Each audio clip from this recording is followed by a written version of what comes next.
Hi and welcome to the first ever episode of the Bonus Features podcast with Reese and Ted. I'm Ted. And I'm Reese. Now you may be wondering what it is you've tuned into, and I'm excited to announce it's the first ever episode of our film podcast, where we will be talking film, all things old and new, maybe giving you some recommendations and talking about the latest gossip.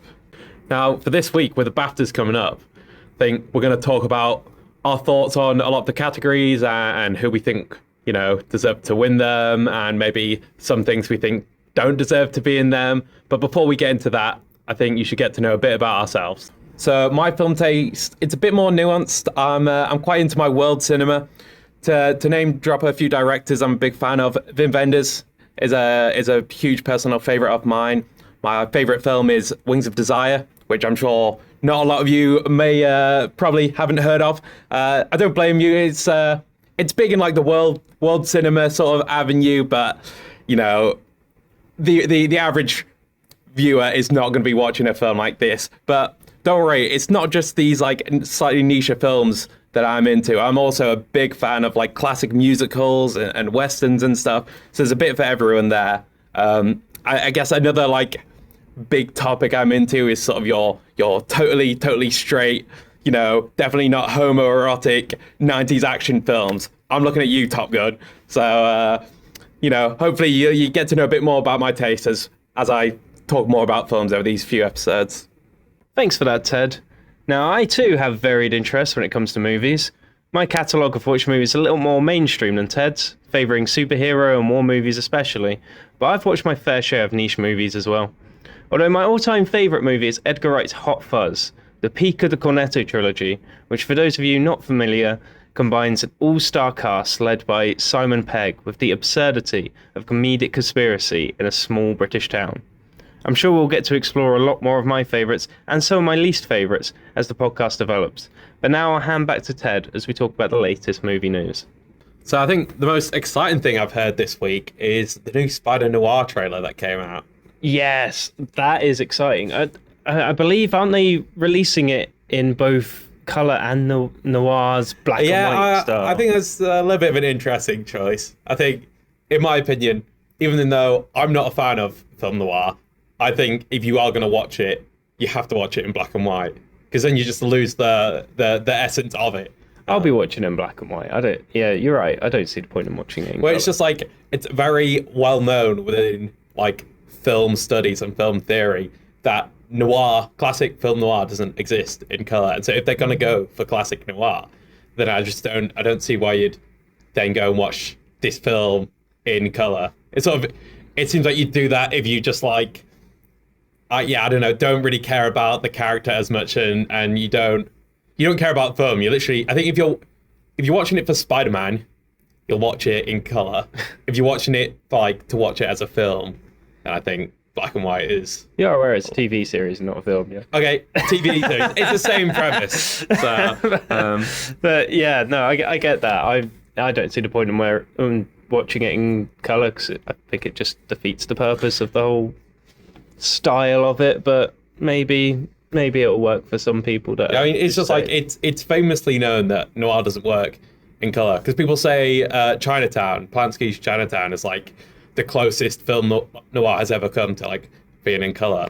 But that's like close. That's not like has done it. So, I mean, you get like sort of subgenres like nostalgia noir, you know, with like films like Nightmare Alley, where it's basically just all style and no substance, and all the like deeper meanings of noir are just like they'll have rain in there just for the sake of having rain, because they know noir has rain, rather than the connotations that actually means. So basically, I think you should watch it in black and white. That's my take. I'm just going to throw that out there. Now, Spider Noir is not the only trailer that I found exciting this week. Did you see the final trailer for Project Hail Mary? I can't say that I have. I've seen some of the first trailers, like when I've just watched films. It looks very exciting. I mean, they've painted a lot more of the sort of second half of the movie, I think, now. So the first I think the first trailer's just sort of cut off. I think when he discovers life, maybe. I think that's When he meets Rocky. Yes. Rocky the Rock spaceman. Whereas this final trailer pretty much has Rocky in throughout, so it's detailing a lot of the latter parts of the story. I think it's gonna be very goofy, but I think we're being honest here. A lot of us are going for one character, and that is Rocky. I think he's gonna be the person that drives the film. Ryan Gosling. He may have the star power, but anyone can do his role. I think it takes real skill to be a rock, to be a sentient rock. So the people I've talked to that are more familiar with the book seem quite excited for the idea that the trailer's not given as much away as everyone thinks. Like, it seems to have painted a lot about the main story, but apparently there's a few sort of story B like points that are hinted at. Secret love story between possibly Ryan Gosling and the Rock. I can't say I've read it, but that's what I'm hoping for. But from what I gather, there's a good emotional connection. But it sounds like there's a lot more going on than the trailer. Trailer's quite giving away to everyone, so I'm quite excited. Yeah. Plus, I just like space movies in general. What's your favourite space movie? May sound boring, but probably 2001: A Space Odyssey. So have you heard of that? Yeah, I've heard of it. Just checking. I've heard of it. Of course I have. I think I watched it. Yeah, I think I watched it when I was a lot younger. I need to watch it again as a I've seen it a couple of times. I saw it in cinema a couple of years ago. That was pretty cool. That old Wall-E. Wall-E's also pretty good. I see. I'm thinking Interstellar, but I'm also thinking like Star Wars. There's like space. Yeah, it's cool, but what you know about silent running? I don't know anything. Silent running. It's like this guy. Basically, he's on this ship, and so I can't remember how it happens, but he basically ends up floating in space with just himself, these two little robots, and a garden that he looks after. And then it's just like kind of cute because they all like live together and farm in this one spaceship together. And then like eventually he gets found, but he doesn't want to leave these people. It's great. It's great. I will add that to the list of recommendations from you. Yeah, I think the guy's called like Fred Turnballs who directs it. So shout out to Fred. So if that's his name, I think it is. I was going to say a nice little adventure. Yeah, exactly. What else is in movie news, Ted? I'm pretty sure I've heard murmurs of a fourth Mummy film. Yeah, which is pretty. I think cool. they confirmed that Brendan Fraser and Rachel Weisz is that a surname? That sounds about right. Yeah. I know Brendan Fraser. Yeah, I think he's what a lot of people watch the Mummy films for. Yeah.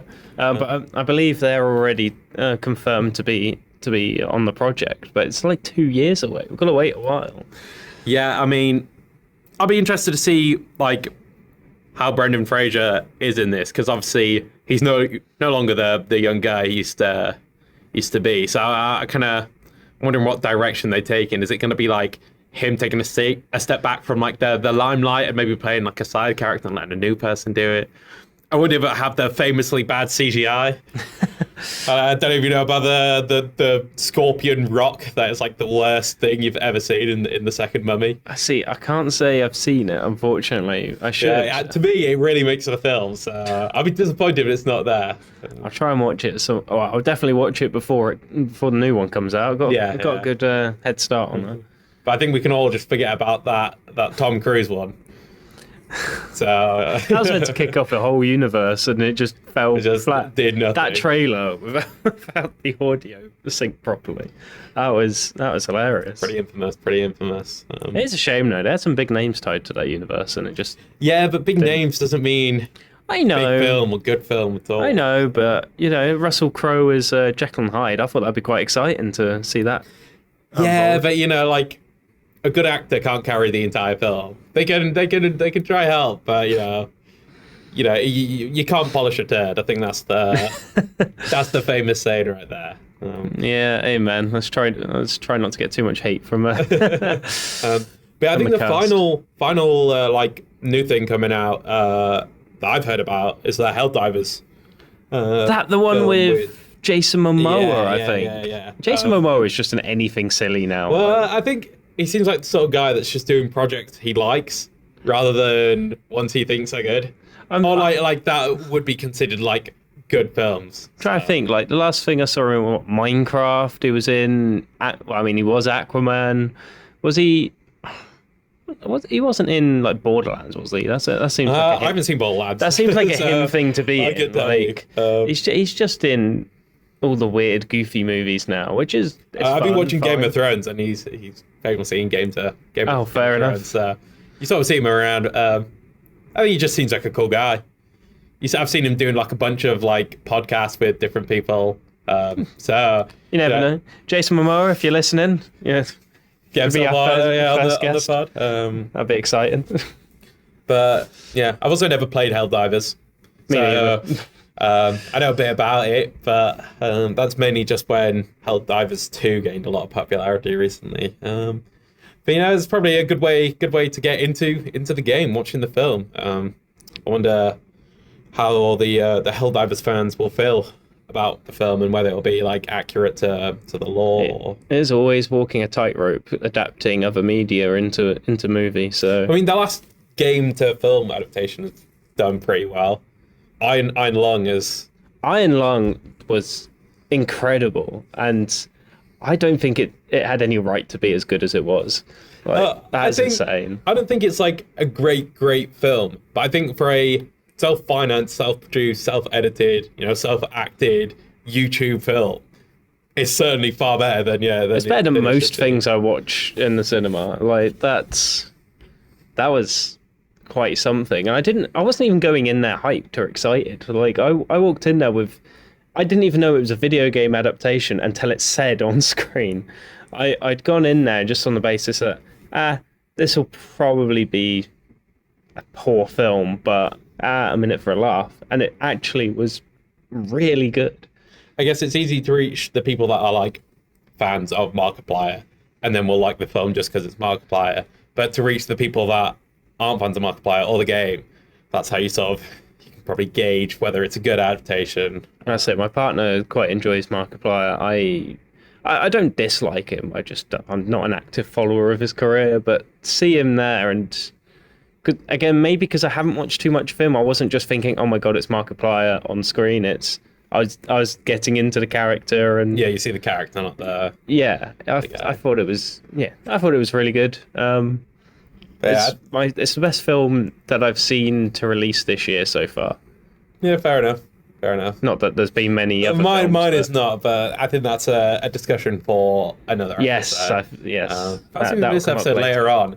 But I think before we get into the real meat of this episode, gotta talk about Robert Duvall, who obviously died recently, which is pretty sad. But I think what we can do is just remember all the great films he was in.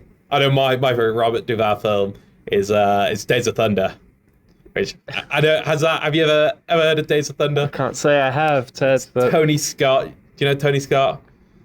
Tony Scott directed maybe. Top Gun. So okay, fair enough. It's also Ridley Scott's brother, and so it's Tom Cruise, who's like, he's like a race car driver that then joins NASCAR and becomes a NASCAR driver, and then he like gets in a crash, and then he's sort of, you see him trying to become that good NASCAR driver again. But it is peak. I would highly recommend it. It's the Ballad of Ricky Bobby, Talladega Nights. No. It's one of Christopher Nolan's favorite films, actually. It's a Will Ferrell comedy film. That's literally adapted from Days of Thunder. So what I'm going to say is, if I did a drinking game where I had a shot every time you mentioned a movie I'd never heard of, I would be wasted by the end of Talladega Nights is like a pretty big film. Yeah, it probably is. That's probably on me for that one. But you're obviously not a shake and bake guy. So, which for those of you who are Talladega Night fans out there, you'll get that. Unfortunately, I've not seen much Robert Duvall, and any film that I have seen with him in, I've just not necessarily been that much of a fan, but he is an iconic actor. I need to, yes, I know, disappointing, I need to go watch The Godfathers just for that clarity. I've only seen two. Have you not seen the third one? No. I know it's weird. I've talked to quite a few people who have only seen two of the films as well. I know my dad has only seen the first two and then stopped at the third. And I guess maybe that's because people have heard the third isn't as good. But I think in the first two, I think he does a good job. He doesn't really play like a huge role. He's sort of like the advisor to the Godfather. So Vito Corleone and then Michael. But yeah, I think he does a good job. He knows when to assert himself and like when to step into that light. So knows when to let an actor like Al Pacino or someone else just take that. Al Pacino, that's it. That's the only one.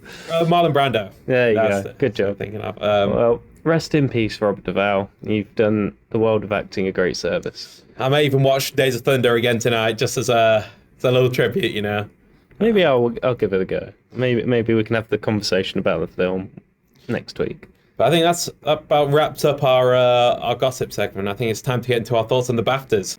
Right, Ted. So, how many of the Best Picture nominees have you seen? About 2, maybe. 2. But I could argue that this is like in protest to award shows in general. But we'll get into that later. So, I have managed to catch all 5 now. Only recently watching the last one. I think we should just talk about each of them in a little bit of detail where possible. I know you've mentioned that you were a fan of Hamnet. I think if Hamnet doesn't win, that is the biggest travesty to grace award shows. And there's been a lot of mess ups. But I just think it's just so moving and so heartfelt and so evocative. It's just like I haven't seen anything like that. Maybe like ever. Maybe I won't even see anything like that again. It sort of makes you forget that you're watching a film. You feel like you're watching life itself. How can you say it's a travesty when you haven't watched all of the other nominees? Well, I've seen one battle after another, and it is significantly better than that. So, sorry to hate. Sorry to hate on BTA, but he's fine. We'll focus on Hamlet a little longer because I thought it was good. I didn't resonate as much with the characters as perhaps I should have, I think. Especially with my partner also thinking very highly of it. When I watched it, I enjoyed it. I just didn't like... The end, I think, was meant to be quite sort of evoking some strong emotions. And it just wasn't for me. I was just sat there going... Okay, I don't want to spoil it or anything, but I was just sat there, just not as moved, I guess, as maybe I should have. Well, I was physically shaking from crying so much. So I think that's a bit of a polar opposite there. But I guess I know that you're not really a Shakespeare fan. I don't know if have you ever seen anything other Shakespeare? Well, that was the first time I'd ever experienced that story. In school, we only covered Macbeth and Romeo and Juliet, so I've not got much of his back catalogue covered. I mean, I've seen my fair share of adaptations. I mean, like Lion King is Hamlet. Oh so yeah, okay, fair enough. I might be somewhat familiar. Anyone but you, the Sydney Sweeney film? No, I can't say I've seen that one. Came out like last year or the year before. Pretty sure that's an adaptation of Much Ado About Nothing. Okay. See, there's Baz Luhrmann's Romeo and Juliet. I've been around the block with a couple. I've seen the Romeo and Juliet of the 90s. Is that the one you were? Yeah, Baz Luhrmann. Yeah. The guy that did Elvis. Yeah, that was great. Claire Danes and watched that in school. Yeah, no, I really like it. But some people don't. I like when people take like Shakespeare adaptations and perform it in Shakespearean rather than adapt it into like today's language sort of thing. So hearing Romeo and Juliet with Leo and Claire Danes doing it in Shakespearean, I just think that's that's cool. And I guess this Hamnet doesn't have that, but Hamnet is not really about Shakespeare's plays. It's about how they were made. It's not in Shakespearean. It's about Shakespearean sort of thing. Yeah, I get that. That's fair. I guess like knowing Shakespeare as well. Sorry to cut in. Knowing Shakespeare as well. You see a lot of like choices in the film that clearly references to sort of his plays, like the fact that the mother in the film has like a very deep connection to the forest. is something that is like very prominent in like and I would take like a Shakespearean play like Twelfth Night and stuff like that, Midsummer Night's Dream. So I think if you know about him, you see a lot more in the film. Big Shakespeare fan then.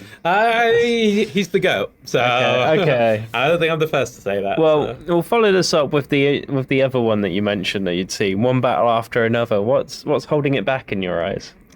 I don't know. It's just like PTA's fine, right? But I've seen just like one too many TikTok edit of like greatest acting performances of all time, and then it's, you know, There Will Be Blood. You know, I've abandoned my child. You know, it's just like just overplayed at this point. Like, he makes fine films, and I think it's a pretty good message that the film's saying. But at the end of the day, it's just okay.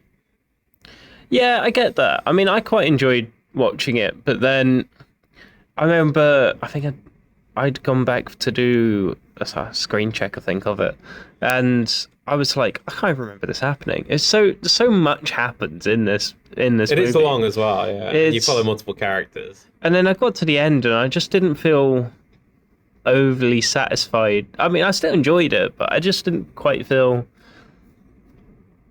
it wrapped up perfectly, I guess. I just didn't feel that was the ending it was building up to. But I know for me, I was kind of just waiting for the next moment that Sean Penn came back. Well, I think it's pretty much just Sean Penn's film, and everyone just goes around it. It is, so yeah. I think without him, the film would be significantly him and Del Toro. worse. Those were my favorite characters. Forget the main, the inverted commas, the main two characters. It's much more interesting focusing on them. Marty Supreme. What do you know about Marty Supreme? I've heard some mixed things. Some people are a fan, some people weren't. I quite enjoyed it. I think for me it's a movie that's really carried by Timothée Chalamet's performance. I think he's incredible in it. I mean, don't get me wrong, it's not a very nice character he's portraying, but he does that so well. I just don't think the rest of the film around him really like lives up to him. I don't think the rest of the cast are putting in the same level of performance as him. So it just, I mean, sure, it carries him to sort of Best Actor nominations and awards and things, but I don't think the film itself maybe deserves that. And I think it just has all the hype of like the marketing around it. Obviously, Timothy was the first person to go on top of the Las Vegas Dome to promote the film. He also had the promo of his collaboration with SD Kid, the Liverpool-based rapper. People thought that SD Kid was Timothée Chalamet, and on one of SD Kid's song Four Roars, Timothée Chalamet like rapped over a verse, bringing back the little Timmy persona. So I think that brings a lot of hype to it, as well as the My Supreme jackets that popped up across multiple locations. I think the marketing is going to be far better than the film. Obviously, I haven't seen the film. Well, for me, for a movie about a table tennis player, there was not enough table tennis. And I'm not someone that gets hyped about table tennis, but the first half an hour, there was some great amount of table tennis. And there was a bit towards the end where there was a good amount of table tennis. And then all throughout the rest of the middle of the movie, there was next to no table tennis. And I was just like, all I knew about this movie is he's a table tennis player. And then I find out afterwards that of everything that happens to the guy, like, essentially none of what happens in the movie is true. It's just the only thing that's true is that the name of the guy was a table tennis player, and that is about it. So what, Marty Mauser? I think that's it. Yeah, he was a table tennis player. None of the rest of it happened. You know, maybe it's not about the table tennis. It's about dreaming big. Pretty sure that's what they say in the film. Yeah, but the rest of the plot didn't happen, so how can you... I mean, they were arguing it was a biopic. I was like, well, it's not really a biopic if it's... Yeah, but if it's about the table tennis player, it's not necessarily about table tennis. Yeah, it's about the man. But you can't make something that's like a biopic, or at least implied to be a biopic, and have none of what happens afterwards to be true. Like, it just seems a bit... that's at that point it is just a fictional thing. I know people like Catch Me If You Can. That's all fake. Yeah, I think you gotta have fun. You just gotta get loose. Yeah, with Catch Me If You Can, wasn't it like revealed that the guy lied and none of it actually happened? I thought that was Well, that was the whole. I think if you get too hung up on did this actually happen? You just gotta enjoy the film. You gotta see it for what it is. So going back to what it is, because I think it's fine film. The film will say. It won't say a true story. It will say probably based on. I can't recall how it started, to be fair, and whether or not it even specified. But I don't know. I think Timothée Chalamet, great in that movie. I don't know if everyone else quite lived up to his performance, but I also have the issue with I think a lot of the appeal of him is the method acting he does in terms of like getting into his characters and stuff like when he was like obviously portraying Bob Dylan, sort of getting into that and becoming like him. I think people hear these stories about how these actors are going method and be like, yes, that must mean it's good, rather than just acting on the merit of the performance. So be like, agreed. Oh, he did this for this, rather than actually seeing how the actual performance is. But obviously, I haven't seen the film, so... Speaking of films you haven't seen, Sentimental Value. What do you know about it, more to the point? I've just seen one clip where Stellan Skarsgård gives, like, a son or something a bunch of films, and I know one of them is Irreversible. Gaspar Noé's Irreversible, and that is not a film I would give to a child. So kind of sets up an interesting premise for the film. I think the piano teacher's also in there, which I'm sure you don't know about the piano teacher, but it is also not the greatest film to be given to a child. So it kind of makes me think what the film might actually be about. The film is quite an interesting film. Stellan Skarsgård's fantastic in it, as you'd expect, really. But I don't know how much into detail I'll go, but I'll try not to spoil anything. But essentially, he's trying to reconnect with his daughter, and he's made essentially a film, or written a film for her to be in.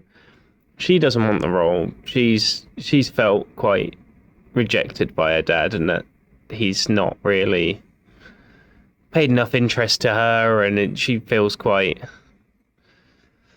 distant, say. And so he then tries to make this film with someone else, and it's only later on in the movie where they really start realizing how he's sort of using the movie to try and reconnect rather than just writing a movie for her to be in, if that makes sense. There was a lot more meaning behind everything, and it was quite poetic, especially with some of the shots as well. Well, I mean, Joachim Trier is one of my favorite directors, so I really don't know why I haven't seen it. But yeah, a lot of his stuff is quite dark. Difficult to get hold of. I know my favorite film of his is 31st of August, Oslo, which is just like the most heart-breaking, harrowing film I've ever seen. And that's also part of a trilogy called the Oslo trilogy. I think you've told me about the Oslo trilogy. It's like the lead is this guy called like Daniel Anders something. And it's basically three films that follow. We don't skimp on the detail. Well, I can't remember his Norwegian name, but yeah, he's basically plays the lead in three films set in Oslo, and it's Reprise, Oslo 31st of August, and The Worst Person in the World. And I just think that is a phenomenal trilogy. So anyone that hasn't seen it should go see it. So, I'm kind of interested to see, his work outside of this, like, the sort of magnum opus he's created in this trilogy sort of thing. I wonder if he can live up to what I've... Is it a spoiler to ask if he is the worst man in the world? It's not about the man, actually. The worst... It's called The Worst Person in the World, and it's about it's about a woman. And so you just like follow her and her relationships and stuff like that. And I don't want to spoil too much. Oh, fair enough. But it's also very, very good. So, and the the lead actress in it is also in Sentimental Value. So Well, there we go. Yeah, Sentimental Value. I found it quite difficult to find how to watch it. I think it's on like some Amazon add-on called like Mubi or something. it's not an Amazon add-on. It's just a streaming service for art house films. So it just has like a lot of arty-farty films on. It's sort of a streaming service dedicated to that. Well, I've got my subscription through Amazon. Just so they're obviously like like you know Apple how TV like or Paramount Plus you can Yeah. get through and stuff like that. It's really cool. So and Mubi's pretty cool website. Although they've had some controversy recently, but I do not think it's a good idea. We'll skip over that, shall we? And we'll talk about the final movie on this list. And arguably, I think, at least from amongst people I've spoken to, one of the more popular choices on here, and that's Sinners. Yeah, I just don't get the hype. I haven't seen it. You haven't seen it, so of course you won't get the hype. And literally everyone I know is like, oh, it's the greatest film ever. Like, you have to watch it. It's so good. It just can't be that good. Well, this is it. I went into it on that same level of everyone is hyping this up too much. I didn't want to watch it because in my head I thought it was going to be like some horrendous like horror thriller, whatever. And I'm just not really into that kind of thing anyway. And then like my partner had gone to see it and was just singing the blimmin' folk song that plays halfway through it. And I was like, fine, I'll go watch it. And I did go watch it, and I did not regret it for a second. It was actually like surprisingly good. There were scenes in it as well that was more beautiful than I was expecting it to be, and it was really well done. It was really entertaining, and it covered so many different genres, I think, in it as well. I would highly recommend it to you. It just seems like the people that watch it and fans of it are just like in a cult. It's like like in some like pyramid scheme where it's like, oh, if you recommend Sinners to your friend, we'll get you this and this. Or well, that's if you want to chuck like a Family Guy reference out, it might be Futurama, the Hypnotoad. It's almost like someone's just telling you to like recommend this to all of your friends and you must watch this. That's just how good the movie is. Everyone wants to recommend it. I don't think I'm looking at this now. It's probably the one I enjoyed the most out of this lot. The film that I would put as the best film of last year doesn't even get a nomination in it. If I were to try and guess which one would probably win, I'd probably expect it to be one battle after another. But Sinners is certainly the one that I enjoyed the most out of the ones on that list. I have my fingers crossed for Hamnet, but I don't think it will. But... To be fair, Hamnet would be the other one that I'd expect to be challenging it. I probably will watch Sinners, but just not soon. Maybe like a year when people stop talking about it and I can just watch it in peace. You know, it came out nearly a year ago. It was last April. But it's just like a thing like Bong Joon-ho's Parasite. Everyone just like glazes it so much. They're just like, oh, this is the greatest thing ever. It's just like, because people say that, people watch it and then just say the same thing instead of coming up with an original thought. So. Well, this is it. Parasite actually does fit the mold quite nicely. It's a really good movie, but I'd never describe it as one of the best films ever. Yeah. And then that's kind of it. Both of them, I think I gave like 8 out of 10 sort of ratings to. They're really good and I really enjoyed them, but there were still things that they could have made the film better for me. But we're not here to talk about Parasite. Is there a movie that's not on this list that you think needs a special shout out? Yeah, I don't know. I can't think of any. The one like I would 100% put in there if it wasn't would be Hamnet, which it is in there. So I don't think I could really ask for more than that. What about you? For me, my absolute favourite movie of last year was I Swear. Movie about a guy who grew up with Tourette's at a time where no one really knew what it was and they just thought he was being a rude child, basically. And he struggled with sort of his family rejecting him, like school, society rejecting him. And it took him so much. He used what he'd been through as well to then help other people. And it's so incredible a story. Like when he first starts doing his tics in the movie, I was like, there was that part of me that went, oh, this is just going to be awkward as hell to watch. But it actually ended up being really sort of, I don't know, emotional. Like I felt quite wrapped up in the movie, and I don't usually. I mean, considering I didn't get emotional for Hamnet, and you're describing it as being so like basically like heart wringing, like to get through I Swear and be basically in tears. I thought it was just so incredible, and the idea that it's not being nominated in Best Picture and it wasn't nominated for anything at the Oscars. I mean, I'm least happy it's got a nomination for outstanding British film, but I don't think it'll win. Yeah, I mean, I have a soft spot in my heart for British social realist films, which I think that definitely falls into the category. I'm a big fan of like Ken Loach and Ken Loach's work, Alan Clark. I think, those guys are both great in that sort of field.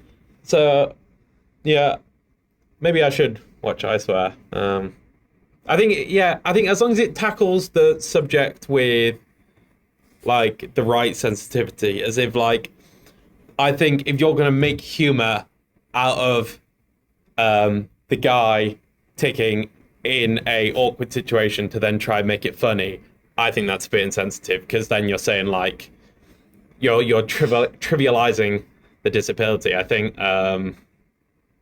you just with like something like that, you got to be careful that you don't use the disability to create humor. Yeah, I think they address it really well, because even the sort of character in it is like, yeah, I say things sometimes that are funny and outlandish and they make me laugh. I don't know what I'm going to say, but it's uncontrollable, and it really sells how sort of debilitating it is and how difficult it makes his life. And it's just, honestly, you need to watch it. It's just so incredible. Like, I feel emotional just sort of thinking about it. Yeah, that's how good a movie it is. No, I will get around to it when I have time. I got so many. I've got like 2,000 films on my watch list, so eventually we'll get there. But probably not today. I was gonna say, if you think you've got a large watch list, I haven't seen most of the movies you've seen, so they're also exactly. on mine. Let's talk about leading actors. Just quickly, we'll run through the list for the audience's who we think benefit. should win it? I think we go through and then we say who we think should. Well, yeah. So we've got, obviously, I Swear's Robert Aramayo is the audience already know that's my favourite option going into this. Marty Supreme's Timothée Chalamet, One Battle After Another's Leonardo DiCaprio, Blue Moon's Ethan Hawke, which we haven't talked about yet, Sinner's Michael B. Jordan, and Begonia's Jesse Plemons. Have you got any comments on anything there? Well, the only one I've seen is Leo in One Battle After Another, but I do not think that is. It's not his movie. Yeah, really. I don't think it's worthy. I think I have a soft spot in my heart for Jesse Plemons, just because I like him as a guy. Pretty cool dude. For me, again, I mean, it's closer to his movie than DiCaprio is One Battle After Another, I guess. But for me, Begonia is just Emma Stone's story. And how she deals with it. So I think her performance in that is far outreaching of Jesse Plemons, but that's just my opinion on that. Ethan Hawke and Blue Moon. I've not seen Blue Moon. That's the only one I've not seen in this list. Of course I haven't, but he's a good actor. Yeah. I really like him in the Before trilogy. So, Richard Linklater. I don't know if you heard of that. No, I say I know him from Black Phone. That's where I go when I say Ethan Hawke, and fair enough. He's decent enough in that. He's a well-known actor, so yeah. Also, famously the dad of Maya Hawke, Robin from Stranger Things. I see. Who her mother is also Uma Thurman as well. Who is Kill Bill? So I was gonna say what a genetic combination there. Wow. So yeah, I lean towards Robert. You're going for. I guess it would be cool if a British person won. So big up Robert. Pretty sure he's British. Yeah, I'd imagine so. Shows you how much research I've done into this. But I think for Best Actress, if Jessie Buckley does not get it for Hamnet, I that can't. will be the biggest upset. I can't argue with that. Looking down the rest of the list, you got Rose Byrne from If I Had Legs, I'd Kick You, which I can't say I've actually seen. Kate Hudson from Song Sung Blue, which again I've not been able to see. Chase Infinity, One Battle After Another. I don't think carries the movie enough, or doesn't put in that. I mean, it's good. Don't get me wrong. I just don't think it's quite award winning. Who's going to attempt to pronounce Sentimental Values? Renat Rensva. We do apologise for any offence caused by a pronunciation. I think, to be fair, I think she does a really good job in Sentimental Values. She's great in the other Joachim Trier's films I've seen. So, and then of course Emma Stone from Begonia, which Emma Stone I think was fantastic in that. I know she's won. She won 2 before. Give her the hat trick. Yeah, give her the trio. Yorgos Lanthimos as well. So seems to be a good partnership going on. Yeah, I would have no arguments with that. I have no arguments with Jessie Buckley winning it, or Renate from Sentimental Value. I mean, it's like even like actors themselves. I've seen clips of Bradley Cooper saying that Jessie Buckley's performance in Hamnet is like transcends the film itself. It's like he was saying, you forget that that's Jessie Buckley acting. You just think it's this lady. So, yeah, if she doesn't win, I do think that'll be an upset. Are there any other movies you want to highlight from the last year? Anything that may have been nominated for anything, or? Yeah, I mean, probably not. I mean, Hamnet is like the best thing I've seen in a very long time. I think I'm going to add anything. I'm just going to say that, like in the grand scheme of things, I don't really agree with the award shows, but I think they're fun.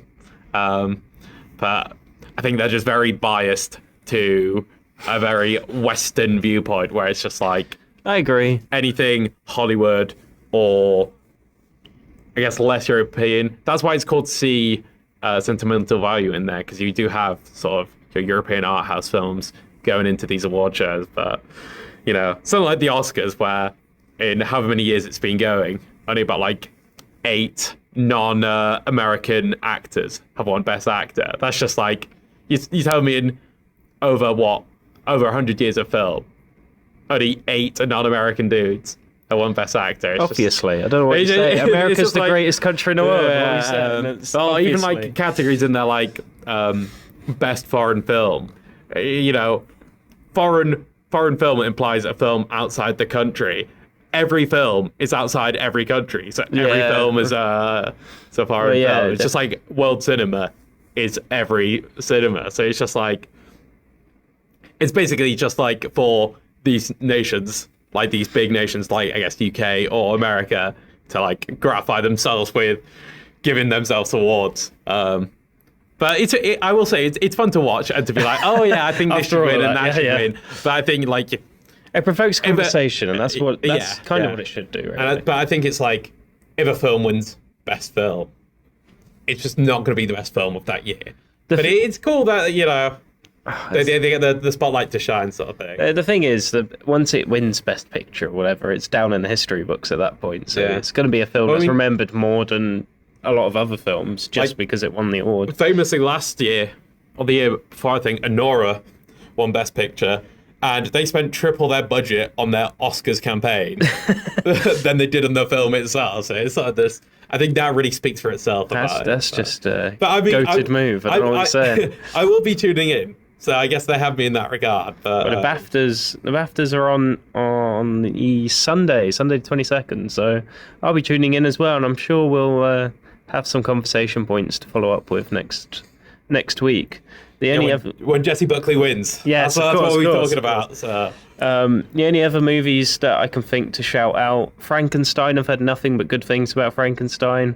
I've not seen it myself. Have you managed to get a chance to? It's okay. Have you seen it? Okay. I think what shines through there is Mary Shelley's writing.